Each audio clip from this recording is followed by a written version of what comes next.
His Excellency Mr. Antonio Guterres, Secretary General of the United Nations, Her Excellency Madame Annalena Baerbock, President of the United Nations General Assembly, His Excellency Mr. Moses Abelian, Under-Secretary General for General Assembly and Management, Excellencies, Heads of States, Heads of Governments, distinguished delegates, ladies and gentlemen.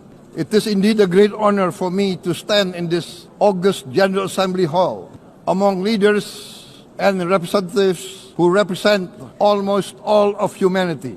We differ in race, religion, and nationality, yet we gather together today as one human family. We are here first and foremost as fellow human beings, each created equal, endowed with unalienable rights to life, liberty, and the pursuit of happiness. The words of the United Nations Declaration of Independence have inspired democratic movements across continents, including the French Revolution, the Russian Revolution, the Mexican Revolution, the Chinese Revolution, and Indonesia's own struggle and journey to freedom. It also gave birth to the Universal Declaration of Human Rights, adopted by the United Nations in 1948. All men are created equal was the creed that opened the way to unprecedented global prosperity and dignity. And yet, in our own era of scientific and technological triumphs, an era capable of ending hunger, poverty, and environmental ruin, we also continue to face today grave dangers, challenges, and uncertainties. Human folly, fueled by fear, racism, hatred, oppression, and apartheid, threatens our common future. My country knows this pain. For centuries, Indonesians lived under colonial domination, oppression, and slavery. We were treated less than dogs in our own homeland. We Indonesians know what it means to be denied justice and what it means to live in apartheid, to live in poverty, and to be denied equal opportunity. We also knew what solidarity can do.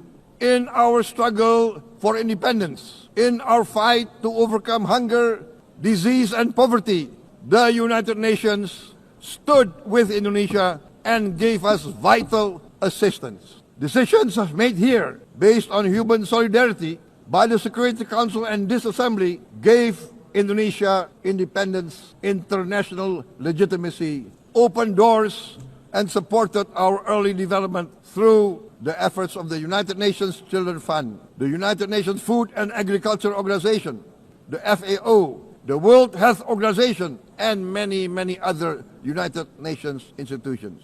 And because of that, Indonesia today stands on the cusp of shared prosperity and greater equality and dignity. Madam President, Excellencies, our world today is driven by conflict, injustice, and deepening uncertainty. Every day we witness suffering, genocide, and blatant disregard for international law and human decency. In the face of these challenges, we must not give up. As the United Nations Secretary General said, we cannot give up. We cannot surrender our hopes or our ideals. We must draw closer, not drift apart.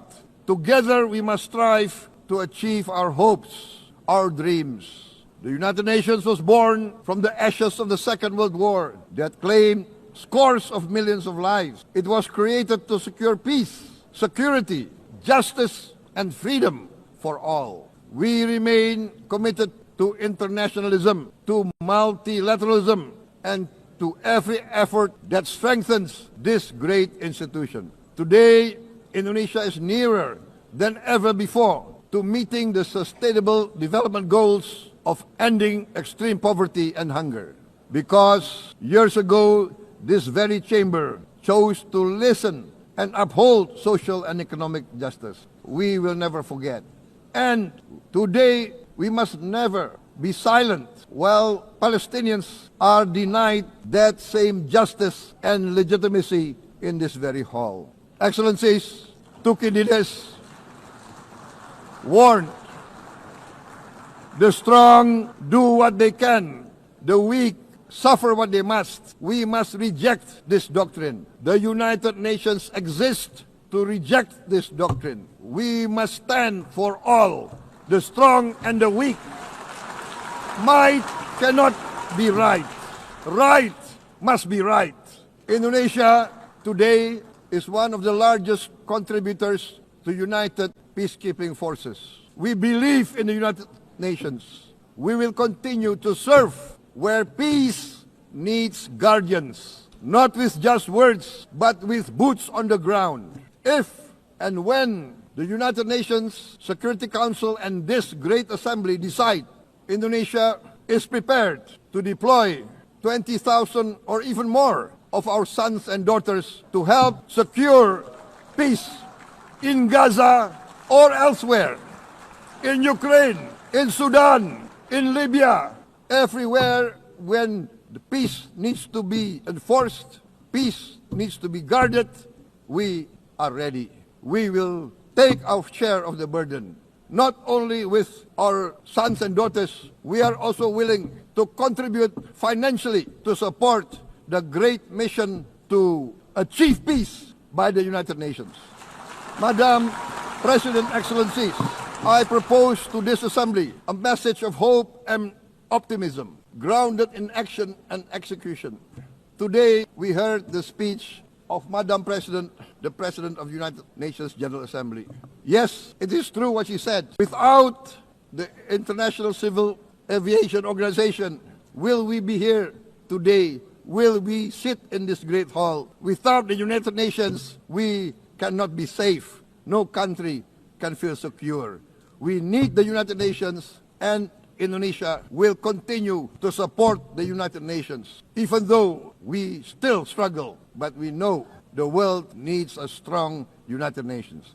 The world's population is growing. Our planet is under strain. Food, energy, and water insecurity haunt many nations. We choose to answer these challenges directly at home and to help abroad wherever we can. This year, Indonesia recorded the highest rice production and grain reserves in our history. We are now self-sufficient in rice, and we are starting now to export rice to other nations in need, including providing rice for Palestine. We are building resilient food supply chains, strengthening farmer productivity, investing in climate-smart agriculture to ensure food security for our children and for the children of the world. We are confident in a few years' time, Indonesia will be the granary of the world. As the world's largest island state, we testify before you that we are already experiencing the direct consequences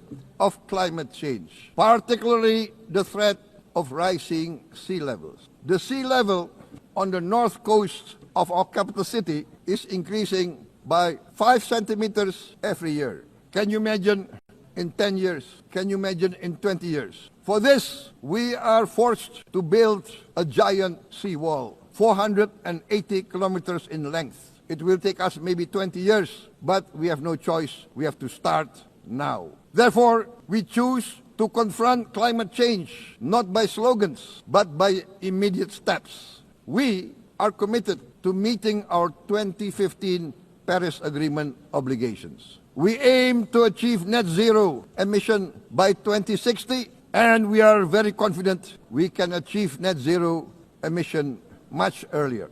We aim to reforest more than 12 million hectares of degraded forest, to reduce forest degradation, to empower local communities with quality green jobs for the future. Indonesia is shifting decisively from fossil fuel-based development towards renewable-based development. From next year, most of our additional power generation capacity will come from renewables. Our goal is clear: to lift all of our citizens out of poverty and make Indonesia a hub for solutions to food, energy, and water security. Madam President, Excellencies, we live in a time when hatred and violence can seem to be the loudest voices. But beneath this loud noise lies a quieter truth that every person longs to be safe, to be respected, to be loved, and to leave a better world to their children. Our children are watching. They are learning leadership, not from textbook, but from our choices. Today, still, a catastrophic situation in Gaza is unfolding before our eyes. At this very moment, the innocent are crying for help, are crying to be saved. Who will save them? Who will save the innocent? Who will save the old and women? Millions are facing danger at this very moment. As we sit here, they are facing trauma. They are facing irreparable damage to their bodies. They are dying of starvation. Can we remain silent? Will there be no answer to their screams? Will we teach them that the human family can rise to the challenge? Madam President, we must act now. Many speakers have said that.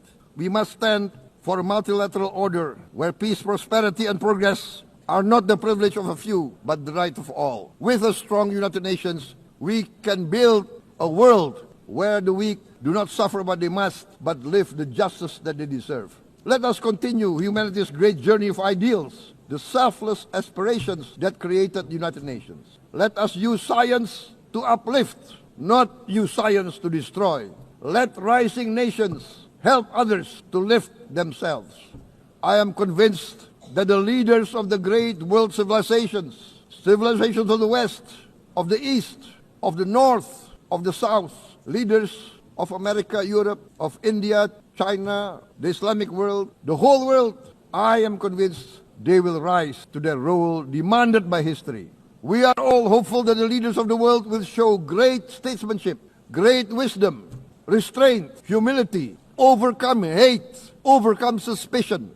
Madam President, distinguished delegates, we are greatly heartened by the events of the last few days, where significant leading countries of the world have chosen to side with history, to choose the right side of history, the path of the moral high ground, the path of rectitude, the path of justice, the path of humanity, to shun hatred, to overcome suspicion, and to avoid the use of violence. The use of violence will beget violence. No one country can bully the whole community of the human family.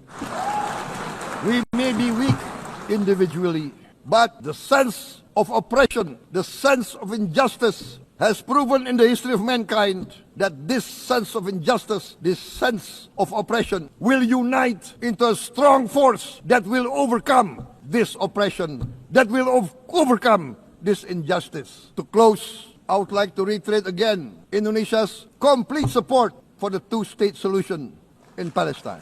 We must have an independent Palestine, but we must also recognize, we must also respect, and we must also guarantee the safety and security of Israel. Only then we can have real peace, and no longer hate and no longer suspicion. The only solution is this two-state solution. Two descendants of Abraham must live in reconciliation, peace, and harmony.